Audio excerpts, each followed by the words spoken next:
The cast of Critical Role gets lucky, a Planescape news dump, and haunted Eldritch trains. All this and more on Fantasy News Friday. You ready? Here we go. Welcome to Fantasy News Friday, our weekly look back at all the tabletop and fantasy news not quite big enough for one video. Today we're chatting about the latest Critical Role episode, so spoilers on that. We're running down a ton of Planescape news, and we're celebrating the pending update to Paizo's website. Thank God it's about time. Remember, if you like these kinds of news rundowns, be sure to hit the like and subscribe buttons. The better these videos do, the more we can keep doing them. So now, on to the news. Tonight's top story. Some good news in the latest Critical Role episode as Bell's Hells visited Keyleth, who was still injured and recovering from the big battle a few months ago at the Apogee Solstice. The party headed out to retrieve a flower that could help heal or at least treat her injuries, although they ran into a devourer demon and some undead that was supposed to be a very deadly encounter. Thanks to a clutch spell by Ashley that luckily almost completely countered the bad guys' two most powerful abilities before they had even gotten a chance to show them. The encounter instead became a tough fight instead of a deadly one. Another indication that Matt really is not pulling any punches in this campaign. Plus, our long-standing theory that Delilah Briarwood has been biding her time once again within Laudna got another piece of evidence, as Marisha mentioned during this fight that the wolves that Laudna was summoning are supposed to look like Delilah's hounds in the Legend of Vox Machina cartoon. So, it looks like Percy's fears in bringing Laudna back to life may be coming true. This all seems horrible. A ton of Planescape news this week as Wizards of the Coast released a description of their upcoming Planescape box set. The 3 books are named Sigil and the Outlands, which we already knew, Turn of Fortune's Wheel, that's the adventure, and Mort's Planner Parade, which is the bestiary.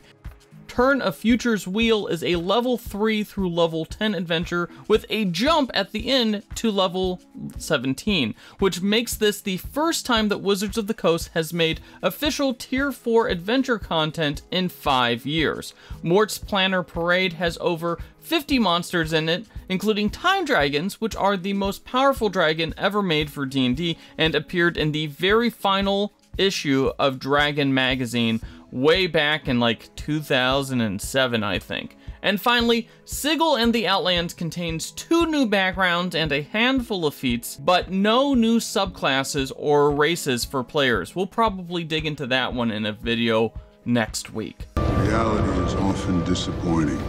Cool Mini or Not is making Marvel Multiverse RPGs accessories. This week, Cool Mini or Not, or CMON, or Come On, I don't know, I've heard it pronounced every single way, announced they'd be making a full line of accessories for the upcoming Marvel RPG, including pre-painted miniatures. Now, CMON, of course, is known for making games with a ton of minis, and they've made a ton of cool Marvel miniatures if you've ever played that Marvel Zombies Zombicide game. But I think this is the first time that they've made pre-painted miniatures, so we'll see how that goes. Crisp high five. Okay. A lot of little Pathfinder and Paizo news this week. Paizo is finally getting their new website. It is finally coming out. They've been talking about it forever, and it's finally happening. It's basically been, like, I don't know, like 1,000 years since they updated the website, and they admit that the thing is long overdue.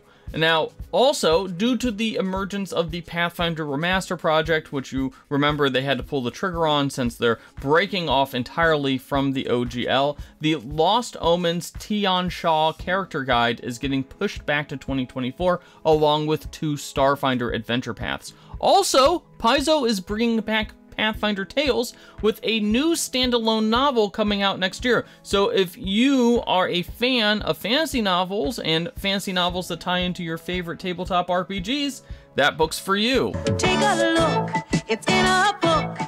And finally, Chaosium is bringing back one of their most iconic Call of Cthulhu adventures as a tabletop game. Horror on the Orient Express is being made into a board game with players trying to stop a ritual from taking place on the famed train as it travels into the Dreamlands. Now, the original adventure was incredibly deadly and dangerous, with Chaosium estimating a kill rate of 70% of investigators who dared to travel on the Eldritch train. Now, a Kickstarter for this game will launch next year with a planned release in 2025. I see evil on this train. So, what was your favorite bit of news this week? Let us know in the comments section, and don't forget to hit those like and subscribe buttons.